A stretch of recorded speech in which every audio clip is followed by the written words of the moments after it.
ओम नमः शिवाय। श्री शिवाय नमस्तुभ्यं। श्री आदिशक्ति पार्वती माताये नमः। श्री विघ्नेश्वराय नमः। श्री लक्ष्मी नारायणे नमः। श्री सरस्वती ब्रह्माय नमः। श्री सियारामे नमः।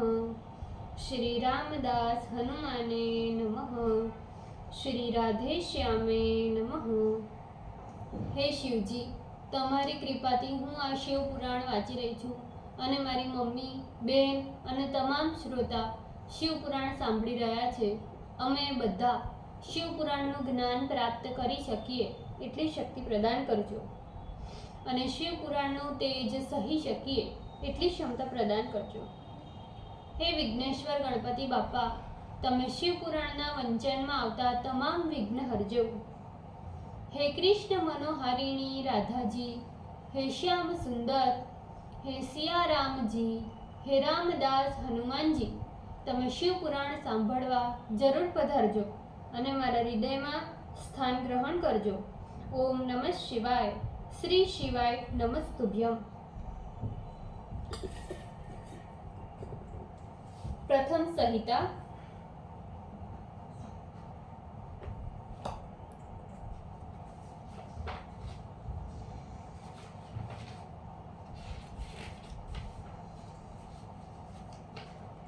सप्तदशो अध्याय प्रणव पंचाक्षर मंत्र के महात्म्य का वर्णन, पेज नंबर 140. इसके बाद चतुर्थ मंडप में बलिनाथ का स्थान है जो पूर्णामृत प्रदान करते हैं और चंद्रशेखर की मूर्ति से युक्त है. तृतीय मंडप में सोम तथा स्कंद का निवास है. अनंतर द्वितीय मंडप है जिसे आस्तिक लोग नृत्य मंडप कहते हैं. प्रथम मंडप में मूल माया का अत्यंत शोभनीय स्थान है. उसके परे गर्भगृह है जिसमें शिवजी लिंग रूप से स्थित है. नंदी स्थान के बाद शिव के वैभव को कोई नहीं जानता. नंदीश्वर गर्भगृह के बाहर स्थिर होकर शिव के पंचाक्षर मंत्र की उपासना करते हैं. इस प्रकार नंदीश्वर और सनत कुमार के संवाद को मैंने अपनी गुरु परंपरा से स्वयं जाना है. इसके बाद का रहस्य स्वसंवेद्य है जिसे स्वयं शिवजी ही अनुभव कराते हैं. आस्तिक लोग कहते हैं कि जिस पर शिवजी की कृपा हो वही शिव के अनंत ऐश्वर्य का साक्षात्कार कर सकता है, अन्यथा शिव का ऐश्वर्य अचिंत्य है. इस प्रकार जान लेने पर जितेंद्रिय ब्राह्मण मुक्त हो जाते हैं. अब आप लोग दूसरे क्षत्रिय आदिकों के क्रम को मुझसे आदर पूर्वक सुनिए. ब्राह्मण को गुरु के द्वारा उपदेश लेकर आयु की कामना हो तो इस प्रकार पंचाक्षर मंत्र का 5 लाख विधान पूर्वक जप करे. यदि स्त्री तत्व के नाश के लिए 5 लाख जप करे तो वह क्रमशः बुद्धिमान पुरुष का जन्म ग्रहण कर अनंतर मुक्त हो जाती है. क्षत्रिय 5 लाख जप कर क्षत्रियत्व को दूर करता है तथा पुनः 5 लाख जप करने से ब्राह्मण कुल में जन्म लेता है. पुनः उतने ही जप से मंत्र सिद्धि एवं पुनः 5 लाख जप करने से मुक्त हो जाता है. वैश्य 5 लाख जप कर वैश्यत्व को छोड़ देता है. फिर 5 लाख जप करने से मंत्र क्षत्रिय, फिर 5 लाख जप करने से वह क्षत्रियत्व से भी छूट जाता है. फिर 5 लाख जप करने से वह मंत्र ब्राह्मण कहलाता है. इसी प्रकार शूद्र भी अंत में नमः शब्द लगाकर मंत्र का जप करे तो मंत्र ब्राह्मणता को प्राप्त कर शुद्ध हो जाता है. चाहे स्त्री हो या पुरुष, ब्राह्मण हो अथवा अन्य कोई ही क्यों न हो, पंचाक्षर मंत्र का जप करने से सभी शुद्ध होते हैं. आतुर को चाहिए कि वह नमः को आदि में अथवा अंत में लगाकर सर्वदा जप करे। गुरु को चाहिए कि वह स्त्री तथा शूद्र को जैसा मंत्र का स्वरूप हो उसी प्रकार का उपदेश दे, किंतु उसमें प्रणव न लगावे।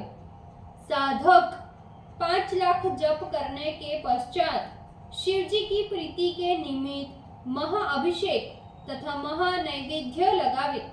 तदंतर शिव भक्तों का पूजन करे। शिव भक्तों की पूजा से शिवजी अत्यंत प्रसन्न होते हैं, क्योंकि शिव और शिव भक्तों में कोई भेद नहीं है। शिव के स्वरूप तथा शिव मंत्र के धारण से शिव भक्त ही शिव है। शिव भक्त के शरीर में शिव का निवास होता है। शिव भक्त वेदों में कई सारी क्रियाओं को जानते हैं। जो पुरुष जिस क्रम से जितने मंत्र का जप करता है, उसके शरीर में उतना शिव का सन्निधान बढ़ता जाता है। यदि स्त्री शिव का भक्त बनकर शिव मंत्र का जप करे तो वह देवी लिंग बन जाती है, और वे जितना ही मंत्र का जप करती है उनके शरीर में उतने देवी का सानिध्य बढ़ता जाता है। जो बुद्धिमान शिव के मंत्र का जप करते हैं, वे शब्द रूप परमात्मा का भजन करने के कारण शिव रूप धारण कर पुनः पराशक्ति का पूजन करते हैं। पश्चात महाशक्ति अनंतर शिव प्रतिमा तथा शिवलिंग की मूर्ति बनाकर माया के मंत्रों से यजन करे। शिवलिंग को शिव समझे और अपने को शक्ति का स्वरूप समझे, अथवा देवी को शक्तिलिंग समझे और अपने को शिव समझकर पूजन करे, अथवा शिवलिंग को नाद का रूप, शक्ति को बिंदु का रूप मानकर पूजन करे। दोनों को अन्योन्यासक्त लिंग रूप जानकर एक को प्रधान और दूसरे को तदाश्रित मानकर पूजन करे। शिव की ही मूल रूप से भावना करते हुए शिव शक्ति का पूजन करे। शिव मंत्र स्वरूप धारण करने वाले शिव भक्तों की षोडश उपचार से पूजन द्वारा इष्ट फल की प्राप्ति होती है।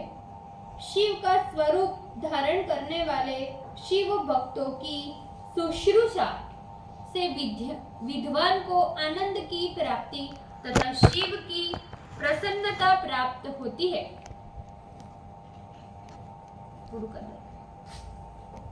ओम नमः शिवाय।